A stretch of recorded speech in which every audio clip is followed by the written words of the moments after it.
Alright guys, so let's go ahead now, we'll fix the eye section now. So we've got the document loaded up. I say document, but unfortunately saving ZBrush as a document for those of you who try to do that doesn't remember the references, which is annoying. So all I'm going to advise you to do is, if you'd like to kind of basically have the pictures in the right place next time you start, the easiest way to do it is just memorize the numbers or write them down somewhere, so that you will have to import them in again manually, but at least you won't have to try and find the numbers again if you just jot them down, and then you can quickly get back to where you were. Okay, so again, if you're starting new, remember, always go to the 85mm distance from the camera, just in case we work in perspective mode and we avoid any unnecessary distortion.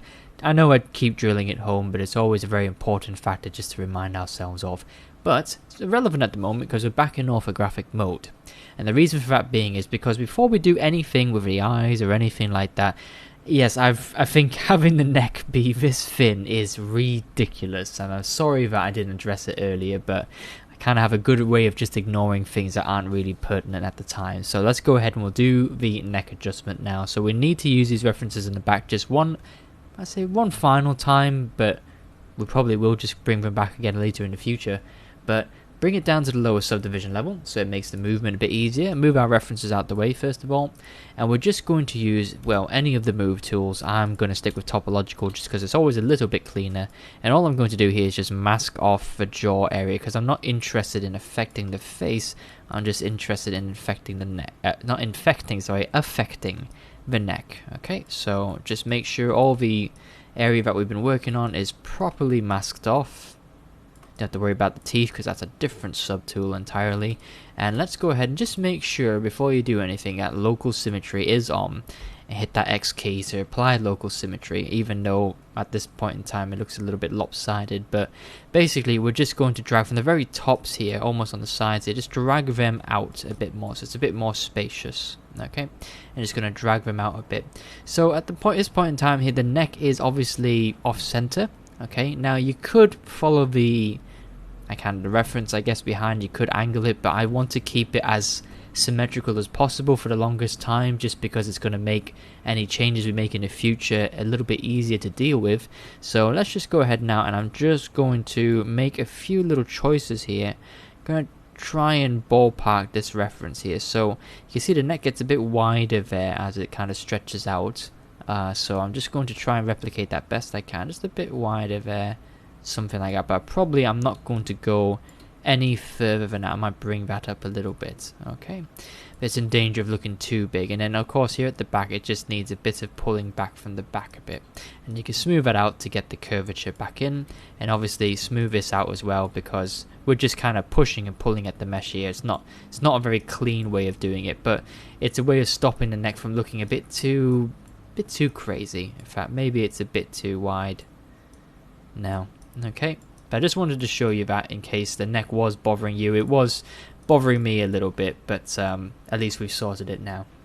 In fact, it's still kind of bothering me a little bit because if we jump into subdivision 2 and then go to dynamic, I do just want to make sure that the topology is still there. So low intensity standard brush, keep symmetry on, and we just want to kind of make sure that neck is still somewhat defined there. Okay, we don't want to lose that definition per se, so that's fine, that's okay like that, because that's going to go down to our clavicles eventually.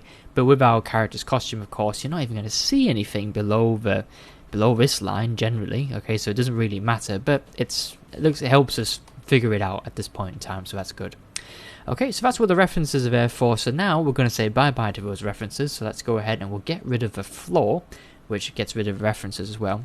So what are we going to do about the eyes? Well, okay, so this is a nice way to sort of troubleshoot just in case you ever have this problem. So just to kind of remind ourselves a little bit of the situation, if we solo the eye tools now, you can see there that the eyes, I just kind of did a quick and dirty move around. I doubt they're actual spheres anymore, even though they look spheres. You can see they're kind of lopsided a little bit here, so they kind of look more like eggs now rather than spheres, which is not anatomically correct. We don't want to be modeling our eyelids around in anatomically incorrect eyes. Okay, so what we're going to do, we're going to create another anatomically correct eye just using a sphere. Okay, so we're just going to go ahead and insert a 3D sphere. I can't say that word, it seems. Okay, and I seem to have lost everything now, but I haven't because I've soloed it. There we go. And I'm just going to use the move tool now, and basically we're just going to use this sphere, and I guess you can rotate it 90 degrees if you want, but it doesn't really matter per se. That's it, it's at 90 degrees. Something like that. There we go. It's not exact. And then we'll just shrink it down. And it can help if you're working in orthographic mode here. We'll hide the head for now. Isn't that beautiful? Just the eyes and the teeth and the brows. Okay, so we'll bring it down in orthographic mode and we'll just do our best to line the size up. Remember, you want to uniformly scale it. Please don't scale it in any other axis like that because it will stop it from being a sphere. Just uniformly scale it as best you can to match the old size of the eyes. Okay, so it can be a bit tricky. Helps if you put transparent mode on a little bit there, just so you can see what's happening behind the current subtool. Okay, or if you want to think about, well, should I go a little bit bigger or a little bit smaller, my advice would be always favor a little bit bigger. Okay, that's one angle done. We need to do it from the other angle, which is the side. So here we are, and there you go. So you can see that actually it was a little bit off there. So it's not quite a sphere, you can see there. So there is a bit of a, you can see that it's a little bit wider to the left and all that. And this kind of spherical point obviously is poking out a little bit more.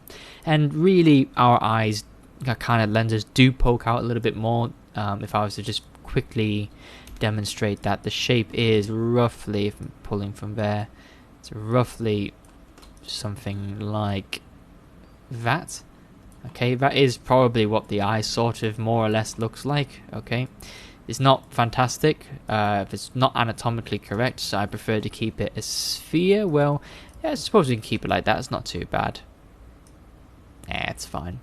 Okay, so if we desolar that now and take transparency off, and we'll remove those old sets of eyes, and we'll bring the head back in now, we can sort of see where this eyeball sits. Now, obviously, it's kind of conflicting when clipping with the tear duct here, so that's no good. We need to move it in a little bit more, but basically the hard and fast rule is you can't change anything about the eye. You can't shrink it, you can't modify it, you can't stretch it or skew it. You can only uniformly scale it, which we've already done, and now the only thing you can do is move it, and everything else has got to basically find its way around it. Okay, it's the best way to sort of get the eyelids anatomically correct. So if we look at the top here now, we can see we've got these gaps here, and actually the curvature is not too bad. We've got this kind of gap in there, it's a little bit off-putting, but when we come to create the low poly version of this head, it's a very easy extrusion that's much more easily done in Maya, but I'm not going to do it in ZBrush because it can be quite a pain.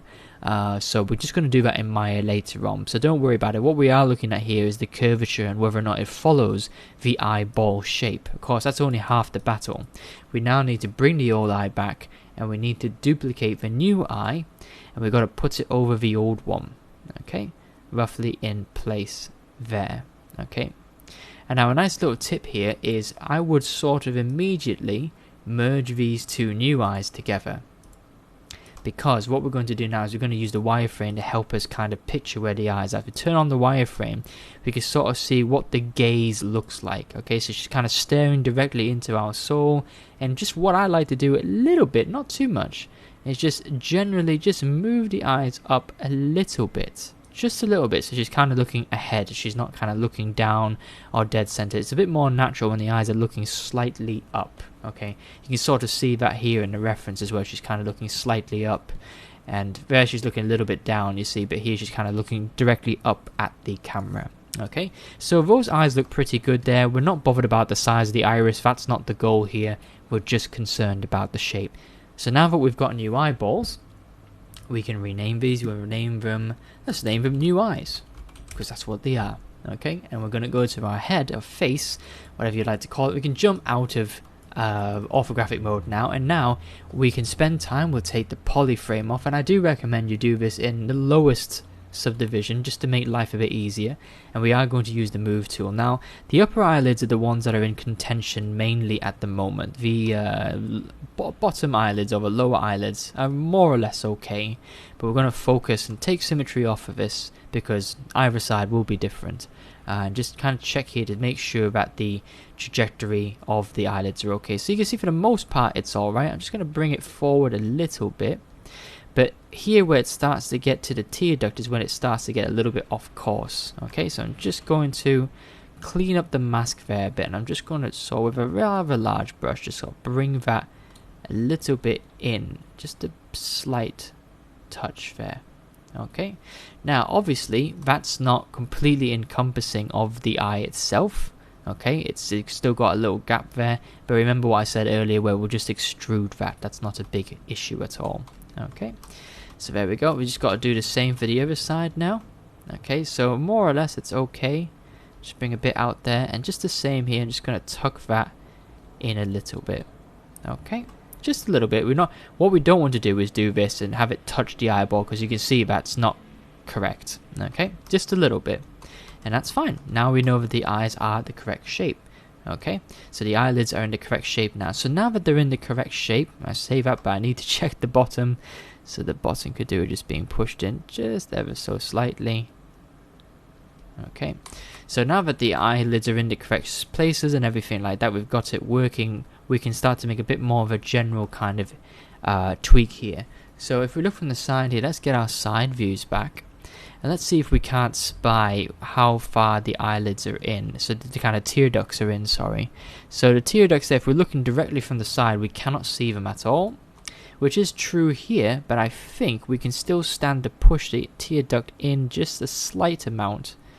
Just a slight amount, because it looks a little bit odd with it being a bit too far out at the moment.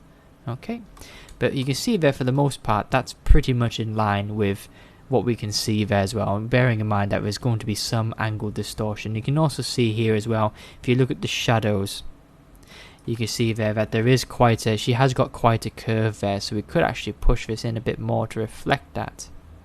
Okay, and we have to assume the other side is going to be similar, which we can see is quite a clear curvature there as well. Okay, so there we go. We fixed the eyes now, so we can actually turn our attention to actually kind of working around the eyelids themselves. But it's important that we did that critical step just to make sure that the eyes are, well, the actual correct shapes. Just going to rescue the eyebrow a little bit here. It's annoying me how it's clipping in on the brow a bit. There we go. Okay. So like I said in the earlier video, I think we're starting to get there. A couple of things I did notice whilst it was saving was that, and again, I do recommend something in terms of taking regular breaks from this. Obviously, you can follow videos, you can follow my guidance as we go through this and make changes, but if you're not doing, I don't know, Katie McGrath's face and you have your own muse you're working with, obviously the strokes I'm going to be doing here are going to be different for you. So what I highly recommend, and I know this is not great to hear, but I recommend taking breaks. When you've done a critical step, take a break. It doesn't have to be long, 5 or 10 minutes. Go do something else, go look at something else, and come back to it. And then immediately, you'll almost instantly see what's missing. But the longer you work on it, the more wrapped up you'll be involved in it, and the more invisible these features that you've been staring at for the last X number of minutes start to become invisible and imperceptible to you. Okay, it's true. It's true. At least it is for me. Okay. If that's not the case for you, then you are imbued with great gifts, and I'm very jealous of you, because for me, that's exactly what happens. So one of the things I did notice, rant over, is the nostrils here. So you can see I've got these round nostrils here, but actually she's got nostrils that actually go quite far up a little bit, okay? So I'm just going to introduce that a little bit here using the standard brush. I'm just going to do it out of symmetry mode at the moment. I'm just going to build that up a little bit here. In fact, I'll change my mind. I'll use the clay build-up brush, but a low intensity. I'm just going to build that up a little bit there, like that.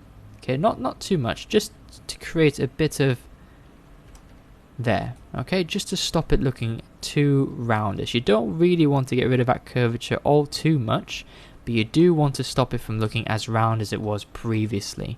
Now obviously there's a bit too much there, so we're going to go to our damn standard brush. Low intensity, you know the drill by now. Big size, low intensity, and we're just going to come in here and we're just going to carve in that that new curvature. Now it's still too much. Carve in that new curvature to take in that extra height on the nostril area there. Now see that? Okay, and we'll do the same on the other side, like so. Fabulous. Okay, so now that's what we've got there. Now it's a little bit strange looking still. We have to do a few more tweaks. Okay, just do that there. Oops, using a combination of a damn standard brush, kind of regular function and inverse. I think I'll bring the clay buildup back a little bit and just add a bit more volume there. So the clay buildup, even for delicate features like this, can be helpful just to fill in areas. And now if it still looks a little bit off to me, which it kind of does, it looks a bit big still, the nostril itself is kind of hidden, so I need to kind of bring in the move brush now and just kind of push this over just slightly like so. And this one's actually quite hidden in comparison to the other side, so something like that really. Okay, now it's a bit aggressive with here, the shadows at the moment, because of the material applied, but you can see that it's more or less, well, similar. I'm not going to say exactly correct, but more or less similar. Okay, just add a bit of build up there just to keep that straight. Build that up. Yes, there we go. And just a bit more here. Okay, there you go. So again, now we've kind of worked on the nose a little bit there. That's helpful for us there as well. Okay, now the other part I do want to address here is we can see, let's go ahead and we'll just count this here. We've got a line there, one line and two lines, and it tucks into the upper eyelid there. But what I've got here, it's a common mistake, is one line there and I've got two, and I've got three lines almost that kind of tucks into the gap above the eye. So obviously that's not correct. Okay, so in the lowest subdivision level, well actually the second lowest subdivision level, it's going to come in here and I'm just going to smooth this line. I'm not going to smooth it necessarily out of existence, I'm just going to smooth above it here, so effectively it does erase itself from the upper area here, because this part still needs to stay there. That's this area here that we've got, but this part up here, this now needs to wrap itself into the top upper eyelid area, okay, the fold if you like. But before we do that, let's just bring in the inflate brush, which is there, and we'll go back to our subdivision 3, and we just want to get this kind of shading here. So let's use the inverse of the inflate brush, and we'll just achieve that by gently deflating is that brush auto-saving, just deflating this area here. Okay, not too much, that's probably already too much, so I'll undo that a few steps back. There we go, smooth it out. You see, it's just very, very subtle. Very subtle. Okay, and we'll do the same for the other side. Just deflate it. You don't really want to use your standard brush for this, because again, the standard brush is just a bit too much in this particular case. Okay, now another thing I notice here, and again it can be down to the material, but if we bring a slightly brighter material in, like maybe I don't know, a scopy one, can you see here that we've got a lot of shadow in here, which has not got a lot of shadow under there, which kind of suggests that it's a bit more forward. Okay, so in here under the eyes, I'm just going to use the inflate brush here as well. Okay, just there. And if you can't see what I'm doing, if we go back to polyskin, that's what I'm doing. I'm basically bringing this area of the skin a bit more forward, so it's a little bit less deep in the eyes themselves. Okay, just a bit more, and you don't want to have such a huge lump there, so you do want to smooth that away. Okay, once you've done that, you brought it a bit more forward, the shadows are now less intense as to what they were previously. Okay, fabulous. Now we're ready to go ahead and just basically ballpark this line above the eyes here. So again, it's all going to be down to our perception. We're going to do this freehand. We're not going to use the references in the back. I mean, you can, but I would like you to try not to do that. Okay, so with a small damn standard brush, low intensity for now, just go ahead there and try your best to pencil in this line here. You need to move it up a little bit just so you can see where it is. So mask off the lower edge of the upper eyelid and just try and paint this area in here now. So it's actually going to go up. You can see it goes up and then kind of curves round and curls at the end. So it's going to go up somewhere there. And you can see I'm going back quite a few times each time I pass through.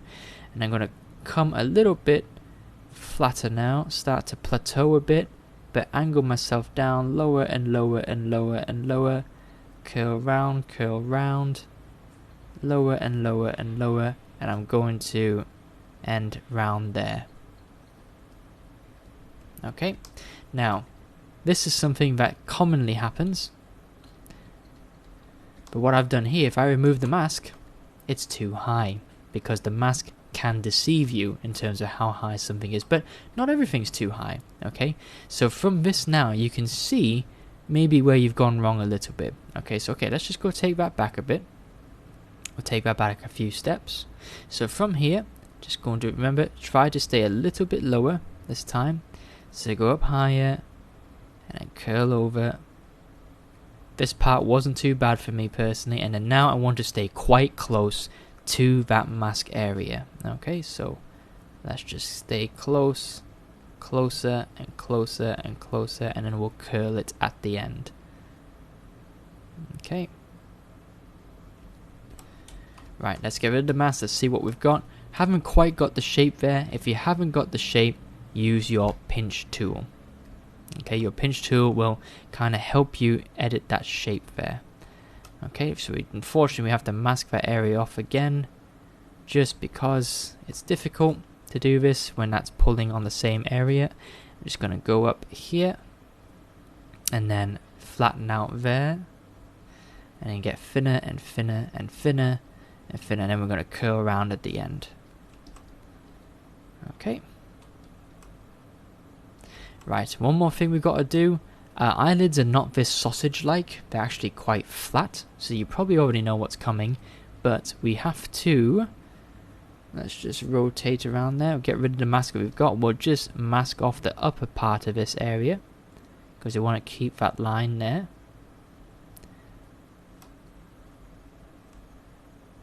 Okay, and then you guessed it, we're going to use our trim dynamic brush, which is being covered by it. There it is. And let's bring down the intensity just a bit, because we don't want it to be too destructive, and we just want to kind of, from the top, basically, flatten it out a little bit. Okay, flatten out a bit. And now what's happened here is that it's actually kind of recessed inwards. Okay, so we're going to have to bring our, well, actually, I said we're going to have to bring it forward, but actually we have to push everything else back. So okay, continue trim dynamicing it. That's fine. Make it flattish. Okay, let's zoom out. I'll get rid of the mask, don't flip it. And now basically what we've got to do, we've got to push that eyelid all the way back in, the tops of it, I mean.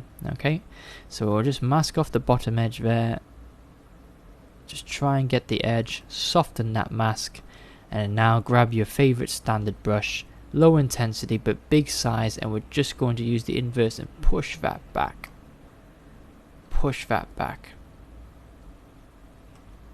Okay, because what you're trying to get is the effect of this eyelid area at the front being more forward, and of course you can use the standard brush to bring this more forward as well, but the idea there is you want to push the rest of the eyelid back. Okay, so the eyelid should always be hanging forward. They shouldn't be, the tops of the eyelid shouldn't be hanging over like a roof, they should be back. Okay, alright, fabulous. Okay, so unfortunately that's going to kind of mess up our lines a little bit there. That's why we only penciled it in. So now we are going to have to go through it again. And just, it's a little bit of a fine work here when you change some of the eyes. I'm just going to use the inflate brush to inflate the eye a bit there. Or the eyelid rather. And let's just go for one more pass on the top here. So this is pretty close. There we go. Just bring it in there. And if you're really struggling for geometry, and you find that it is tugging on too many parts of your eyelid, then of course you can increase the subdivision as well. The subdivision might sometimes help alleviate if you're tugging on an area constantly, you're not sure why, even though you're quite clear of it and you're still tugging on it. It can be because there's a lack of enough resolution. Okay. But if you're using the base mesh I gave you, you should have enough out the box, provided you haven't done any extensive Z remeshing or anything like that. But again, your mileage will and most likely vary. Okay, there we go. Okay, not entirely happy with it yet. Still just getting the formations of it in there, but it's coming along. It's coming along. I'm just going to really kind of dig that in there to make sure it's following the curvature as much as it can, especially when it comes around to the tear duct. Okay, smooth it out. And this is kind of bothering me here. I've got this little part of the tear duct here. If I just solo that out, I've got this part here that's just hanging a bit too low, so I'm going to have to use the inverse and push him up out the way. He shouldn't be that low. Okay, should be like that, so it's kind of affecting the shape of that eyelid there. Speaking of the shape, let's turn it upside down, or look up, sorry, and we'll have to make some modifications here. So let's just move the eyelid around a little bit. Should be using move topological for this, just to make sure, so it kind of wants to go out. Okay. And you can actually use your move brush to kind of push in the line at you created at the top as well, just a little bit. Okay. Right, there we go.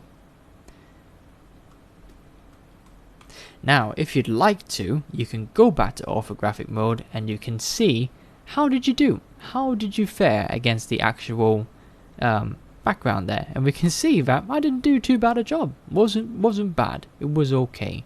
Okay, so we've got the line roughly in the correct place. You sort of see there, I didn't do too bad a job. It just needs a little bit of cleanup there, a few more passes with the damn standard brush there. And yes, the area of the eyelids does look very, very flat now, which is not realistic. But guess what? The inflate brush is a wonderful brush, and look at that. A couple of passes of the inflate brush, and the eyelids look a lot less flat now. Yeah, so that's why I said it was important to basically get the trajectory or the angle of the eyelids right, and once they were right, you could essentially just come in and use the inflate brush again. Okay, now we haven't got a big cavernous fold at the top, that's unrealistic. So what we're going to do now, if you're happy with where the placement of that line is, the folds of the upper eyelid there, just mask off the upper eyelid, and we're going to use the inflate brush now just to generally bring all this forward. We're going to do this in a lower subdivision level. I'm going to use it in the lowest subdivision level. I'm just going to inflate that back in. And what this is going to do is going to really sort of bring out that crease in the eyes a bit more. You'll see. Just a bit more. Bring it back round here, and then don't feel shy to smooth it. Should be a nice smooth transition. And if we go back to full res, you can see the result there. Okay, it might be a little bit kind of creased in there, so feel free just to smooth it a little bit. There you go. So you've got your result. And we've got this pesky little thing. Now what's that? There you go. Deflating it solves that problem. Okay. Right. There you go. Just move that out a bit more. Okay. Nope. That's a bit of a problem. We'll have to deflate that a bit again. Go away. There we go. What's going on here? Why are you guys misbehaving?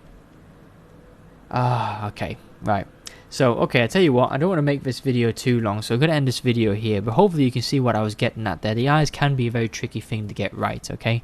So go ahead and do the same thing for the other eye that we just did there. Have a go, have a practice go. Obviously, I'm going to do that in the next video as well, okay? But have a go in between the videos, see how you do, okay? And then see if I'm doing a good as job as you did in the next one, okay?